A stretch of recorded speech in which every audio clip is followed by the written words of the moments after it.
हाय, CIT के online class में आप लोग का स्वागत है। और आज के क्लास में हम लोग सीखने वाले हैं, समझने वाले हैं और जानने वाले हैं कि परचेज और परचेज रिटर्न होता क्या है, सेल सेल रिटर्न होता क्या है, और परचेज करते समय क्या क्या कंडीशन आ सकते हैं, सेल करते समय क्या क्या कंडीशन आ सकते हैं। वह आज के क्लास में हम लोग एक एक करके स्टेप बाय स्टेप सीखेंगे, समझेंगे और जानेंगे। तो चलिए इसको समझते हैं और जानते हैं।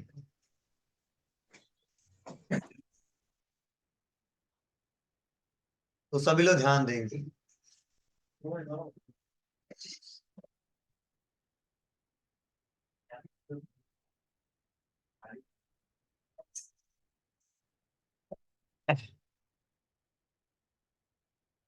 आराम से बैठ जाओ, ठीक है, और ध्यान दो। जैकेट में हाथ डाल लो, आराम से बैठो, ठीक है, और सुनिए समझिए। हाँ, ना ना ना।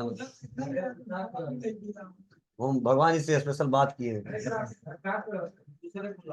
चलिए ध्यान दीजिएगा।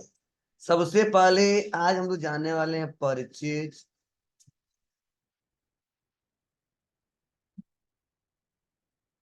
उसके बाद से जानने वाले हैं परचेज रिटर्न। उसके बाद से जानेंगे सेल्स। उसके बाद से जानेंगे सेल्स रिटर्न। पहले चलिए ये चार वर्ड हम लोग समझ लें, तब थोड़ा सा हम लोग और आगे बढ़ेंगे और क्वेश्चन की तरफ चलेंगे एक एक करके स्टेप बाय स्टेप। क्लियर है? पहले क्या जानने वाले हैं? परचेज। दूसरा परचेज रिटर्न। तीसरा सेल्स। उसके बाद सेल्स रिटर्न।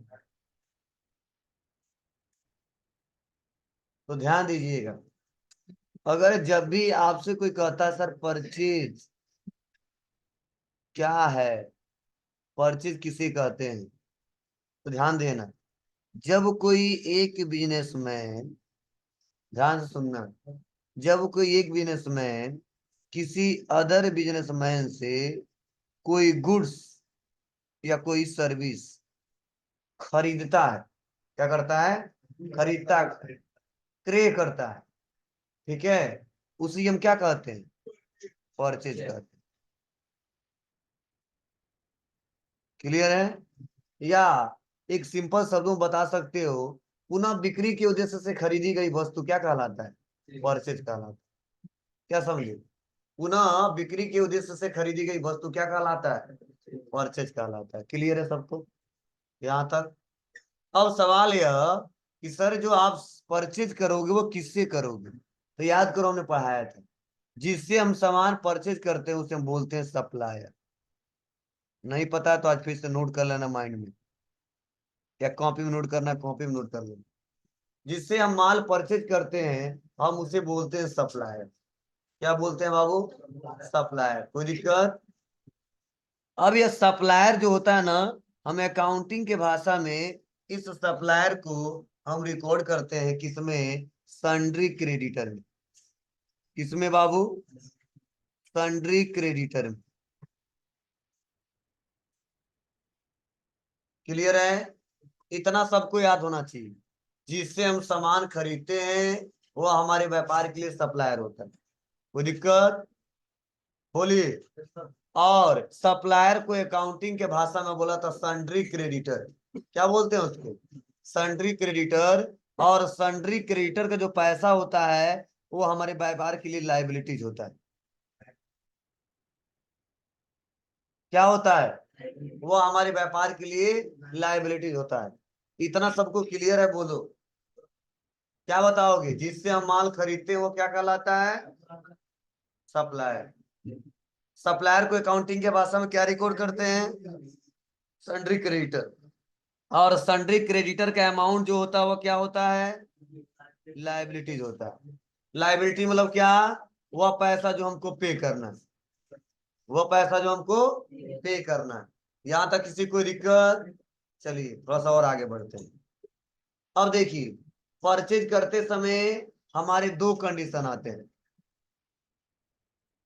परचेज करते समय हमारे दो कंडीशन आते हैं। क्या क्या आता है?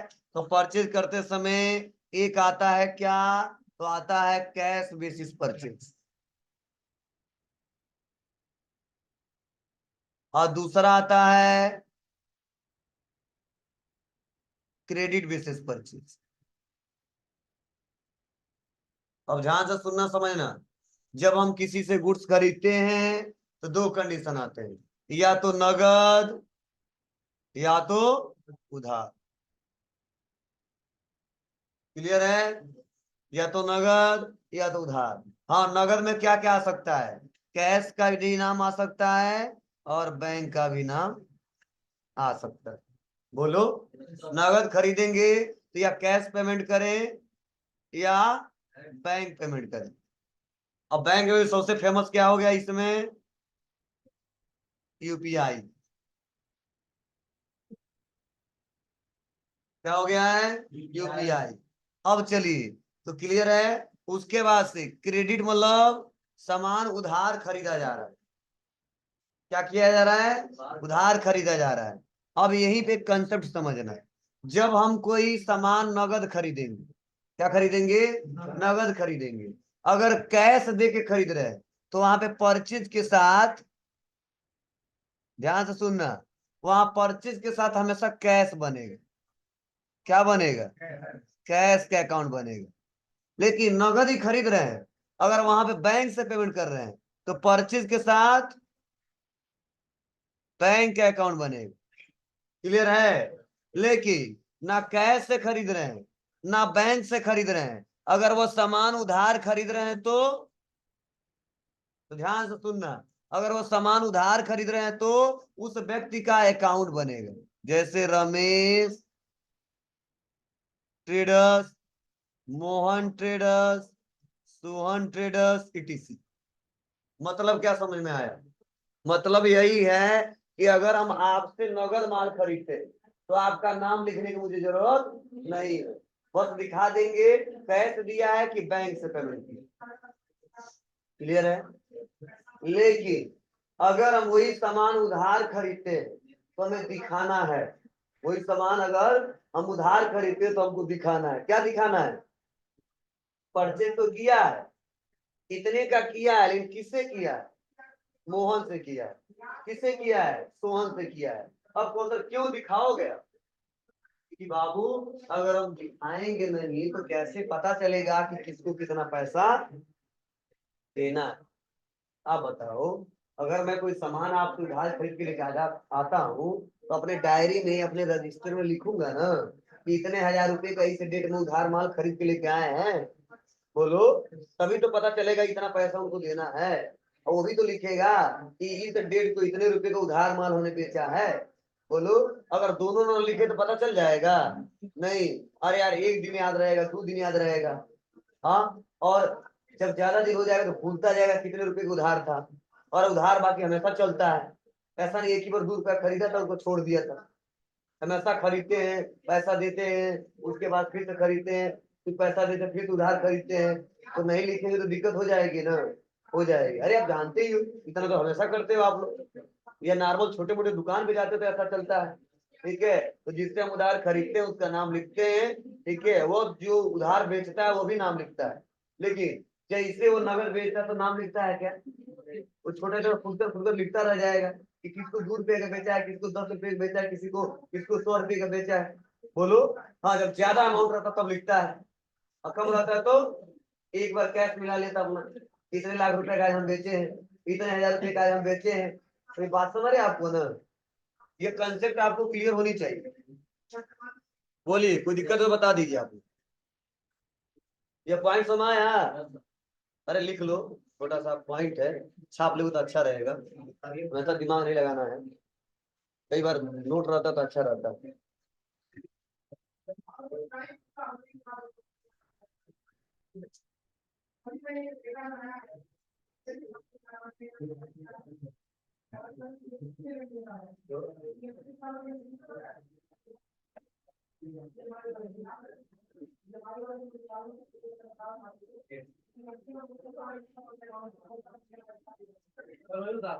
आई बराबर परचेज कर दो कंडीशन है, कैश परचेज से क्रेडिट परचेज। क्या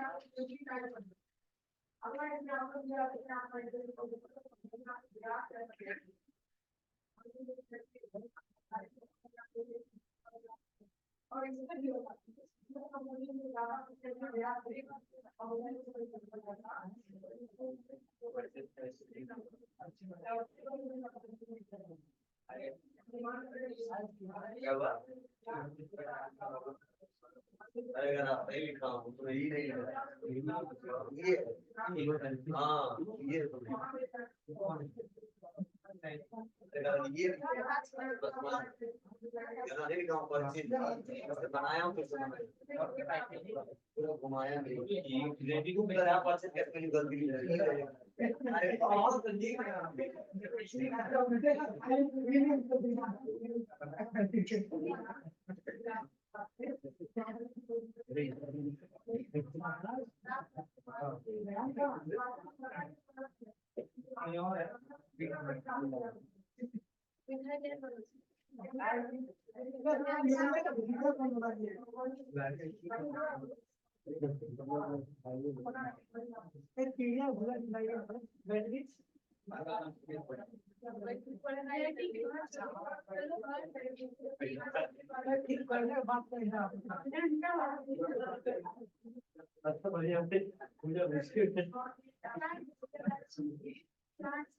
हो गया ना? नहीं इतना कंसंट्रेशन आया बहुत है।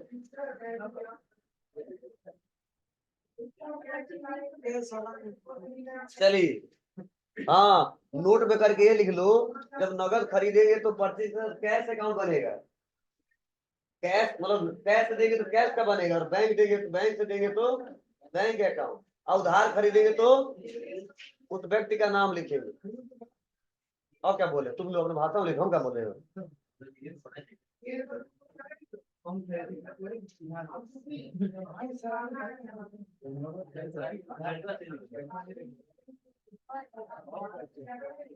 क्या कर रहे हो? वह चेंज कर दीजिए। वो चेंज नहीं होता। अच्छा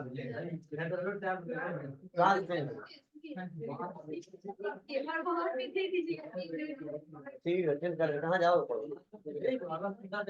हाँ 8 बजे जगह ये नहीं बैठो कहाँ। फिर लेना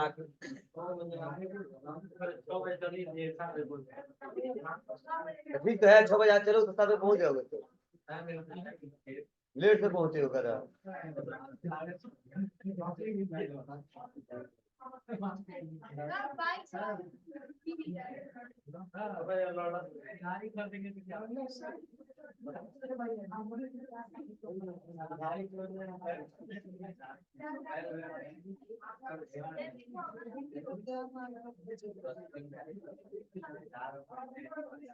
ए शांत रहिए, आगे बढ़ते थोड़ा।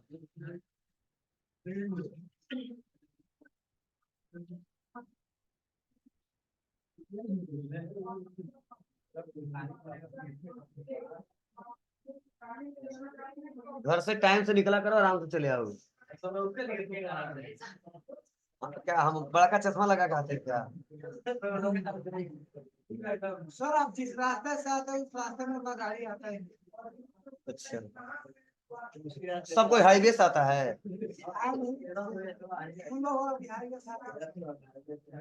ठीक है तो मत आओ, घर रहो। चलिए ध्यान दीजिएगा।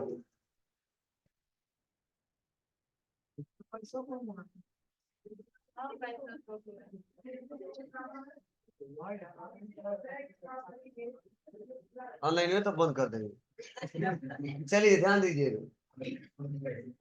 अब अगला है पर्चे रिटर्न। तो देखो पर्चे रिटर्न कब बोलेंगे?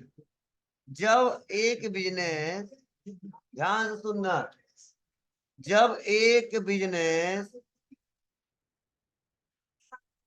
किसी अदर बिजनेसमैन से सपोज 5 पीस, कितना पीस? 5 पीस कीबोर्ड परचेज कर रहा है।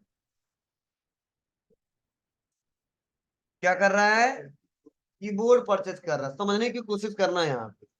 मतलब एसके ने टीके से 5 पीस कीबोर्ड परचेज की, तो इसको ये 5 पीस जो रिकॉर्ड करेंगे ना, वह परचेज में रिकॉर्ड करेंगे। किसमें रिकॉर्ड करेंगे? परचेज में रिकॉर्ड करेंगे। लो जी बना दे रहे हैं, कह रहे ई नहीं दिख रहा है, लो ई। ठीक है, क्या करेंगे? परचेज में रिकॉर्ड करेंगे। लेकिन वही सामान किसी कारणवश उसमें से एक पीस खराब निकल जाता, डैमेज है। कितना है? डैमेज है। वह हम लोग क्या करते हैं, एक पीस रिटर्न कर देते हैं। क्या कर देते हैं? रिटर्न कर देते हैं। तो वही रिटर्न की गई वस्तु जो रिकॉर्ड करते हैं उसे बोलते हैं परचेज रिटर्न। क्या बोलते हैं जी?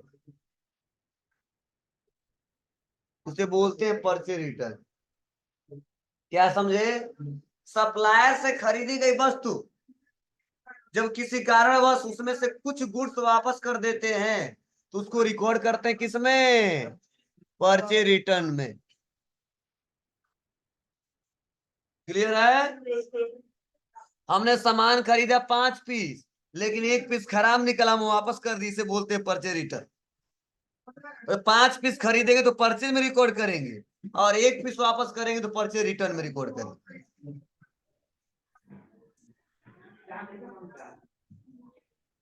क्लियर है? चलिए,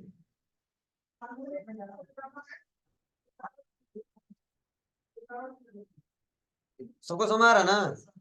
चलिए, अब आगे बढ़ते हैं। नेक्स्ट अगला है सेल। सेल्स। सेल्स किसे कहते हैं तो समझना। जब वो एक बिजनेस किसी अदर बिजनेस या किसी पर्सन को गुड्स या सर्विस क्या करता है? सप्लाई करता है। क्या करता है? सप्लाई करता है। मतलब गुड्स सप्लाई करेगा और सर्विस प्रोवाइड करेगा। ठीक है, तो उसे बोलते हैं सेल। क्या बोलते हैं उसे? सेल्स। मतलब जब कोई बिजनेस किसी बिजनेस या किसी पर्सन को कोई गुड्स या सर्विस सप्लाई करता है, उसी सप्लाई को क्या बोलते हैं? सेल्स। उसी क्या बोलते हैं? सेल्स। और सेल्स के भी दो कंडीशन, लेकिन इस दो कंडीशन समझने से पहले, जिससे कोई गुड्स बेचेगा उसको अकाउंटिंग में कहते हैं वो हमारा कस्टमर है। क्या कहते हैं? कस्टमर है। और अकाउंटिंग के भाषा में कस्टमर को लिखते हैं सन्ड्री डेबिटर। Sundry debtors. क्या बोलेंगे? Sundry debtor. मतलब जिससे हम गुड्स सोल्ड करते हैं, सेल करते हैं, बेचते हैं, वो हमारा कस्टमर है। और अकाउंटिंग के भाषा में उसे बोलते हैं सन्ड्री डेबिटर। नोट कर लें, आगे बहुत ज्यादा काम देगा, बार बार पूछा जाएगा। ए गधा क्या बोले जी? बाहर नहीं सुना रहा है? हम कह रहे हैं जिससे गुड्स खरीदते हैं बेचते हैं वो कस्टमर है, कस्टमर को बोलते हैं सन्डी डेबिटर। इसमें क्या बोलना है अब ये समझेगा कि नहीं लिख रही हो? अच्छा, उसे लिखने से काम चल जाएगा। ठीक। हाँ, व्हाट्सएप से काम चलाओ तुम लोग, इसीलिए तो गधे इतने बेरोजगारी है। सब मोबाइलों से करने लग रहे हो। हम अपने व्यापार के बारे में सोचेंगे, दूसरे बारे में क्या सोचेंगे? जिससे माल बेचते हैं वो कस्टमर होगा। अभी तो नहीं जानते हो ग्राहक किसे कहते हैं? इतने बड़े हो गए हो।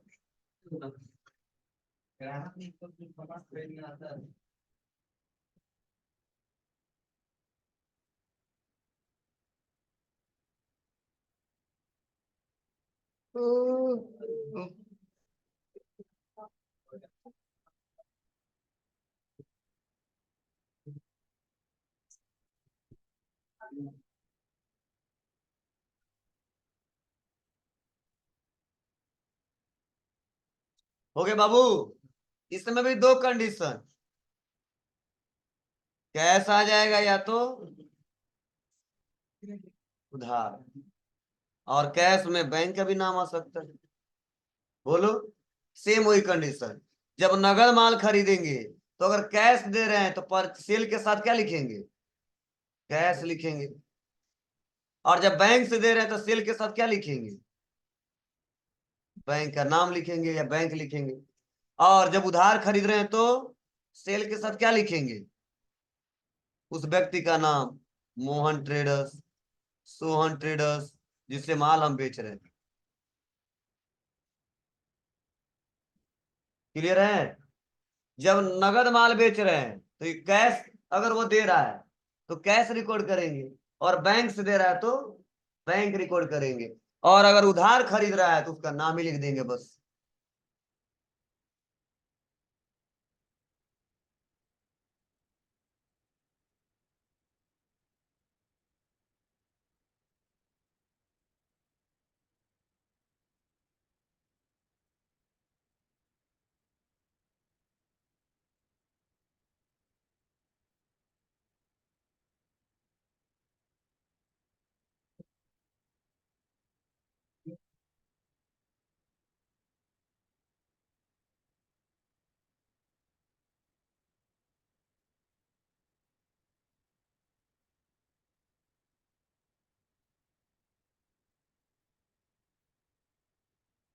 हो गया बाबू, बोलिए।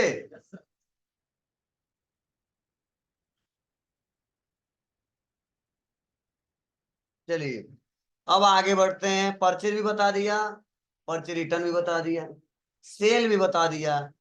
सेल रिटर्न फीस वही, जब हम गुड्स सेल करते हैं, किसको सेल करते हैं, कस्टमर को।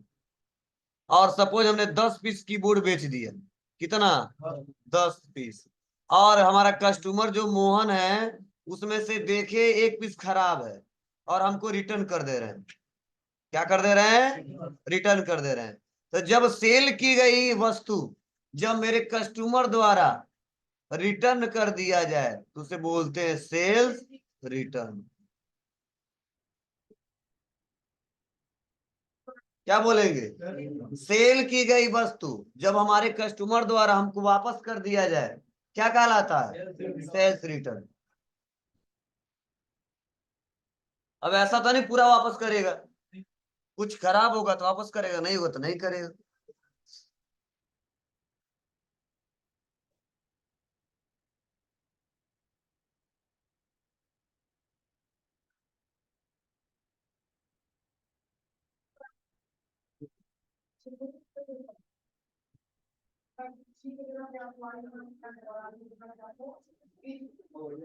हो गए बाबू, बोलिए। चलिए ध्यान दीजिए। अब उसके बाद से अब हम लोग जानने वाले हैं, ड्राइंग कभी पढ़ाया हूँ तुम लोग को, ड्राइंग नहीं बताया हूँ। चलिए ड्राइंग,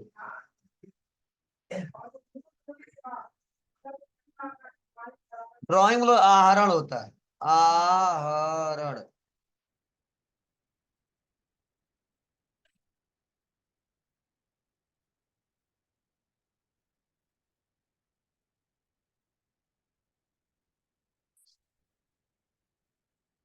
अब चलिए, इस ड्राइंग का क्या मतलब है, इस ड्राइंग का क्या मतलब है, इसको समझने की कोशिश करनी।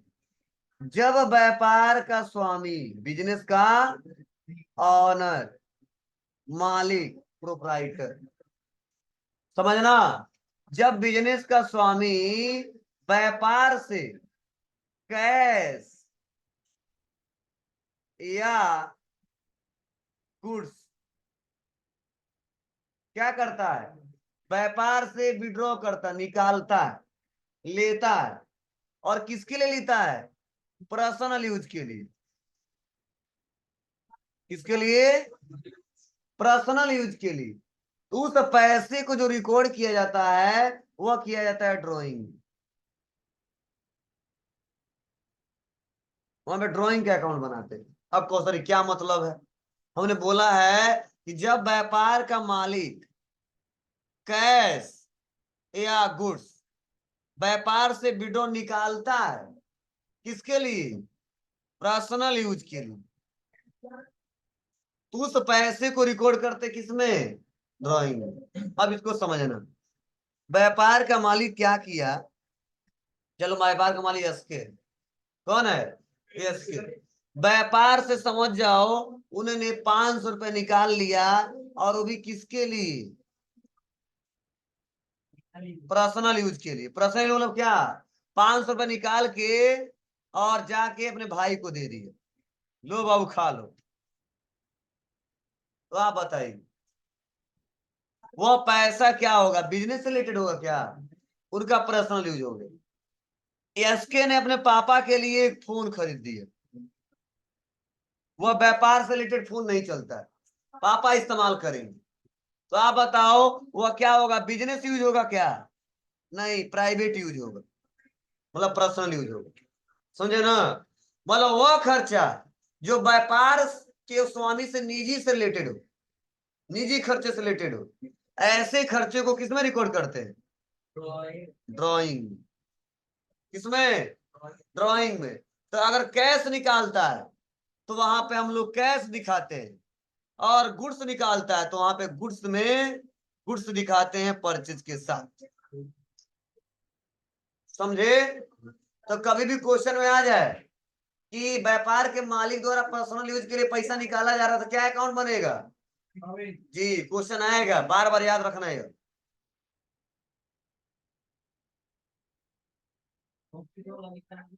हाँ, तुम्हें क्या कह रहे हैं? हमारे अकाउंट दोबारा लिखा है, निकाला जाए, इसके द्वारा निकाला जाए, व्यापार के मालिक द्वारा पर्सनल यूज के लिए। हाँ, कैश में निकाला तभी निकाले, चाहे कोई सामान निकाले तभी दिखाएगा। अब कौन सा क्यों लिखा जाएगा? ये पूछो क्यों लिखा जाएगा? क्योंकि व्यापार का स्वामी व्यापार को स्टार्ट करता है, और स्टार्ट करता है तो क्या लगाता है? पूंजी लगाता है, कैपिटल। समझे? और कैपिटल अगर 5 लाख लगाया तो कहेगा ना कि हम 5 लाख लगाए हैं, और अपने निजी खर्च के लिए 1 लाख निकाल लिया, तब कहेगा हम 5 लाख लगाए, तो दिक्कत नहीं हो जाएगी? तो हम बताएंगे 5 लाख लगाए थे तो अपना ड्राइंग कर लिए थे, कितना? 1 लाख। तो कितना होगा आपका? 4 लाख। इसीलिए हम ड्राइंग में लिखते हैं।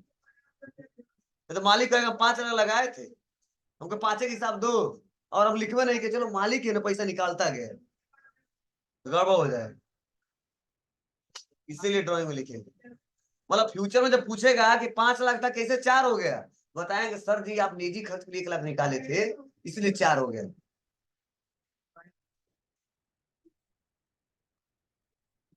लिखेंगे वो भी क्या लिए निकाले हैं, मोबाइल खरीदने के लिए या रिचार्ज कराने के लिए या कहीं घुमाने के लिए, सब लिखना पड़ेगा। ठीक है, ध्यान दीजिए।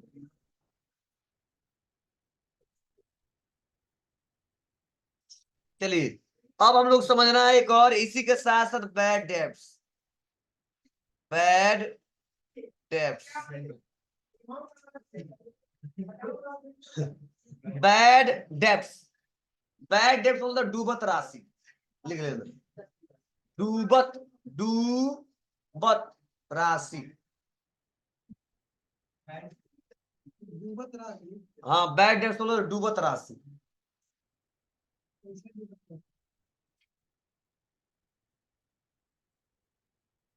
डूबत राशि,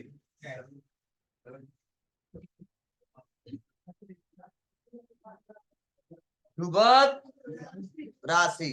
अब कैसे डूबत राशि समझो, नहीं बता रहा हूं, घाटा नहीं।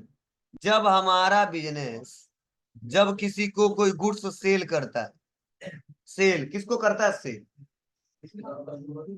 कस्टमर को। और इस कस्टमर से सेल कितने का किया था? 1,000 रुपये का किया था। कितने का किया था? 1,000। और यह कस्टमर जो पीके थे वो बोले थे ना कि मैं अगले महीने में 10 तारीख को पेमेंट कर दूंगा। क्लियर है? ड्यू डेट क्या दिया उन्होंने? 10 तारीख।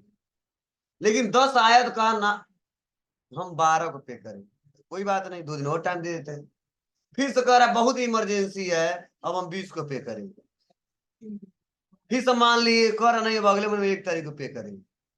फिर से फोन कर रहे हैं तो फोन स्विच ऑफ। दुकान पे जा रहे, दुकान छोड़ के भाग गया है।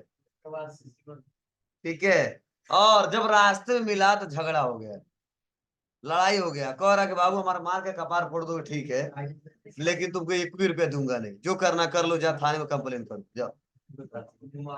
ठीक है, मतलब कुछ भी कर लो, हम थाने में 1 लाख रुपए दे देंगे ठीक है, लेकिन तुम्हारा 1,000 रुपया नहीं देंगे।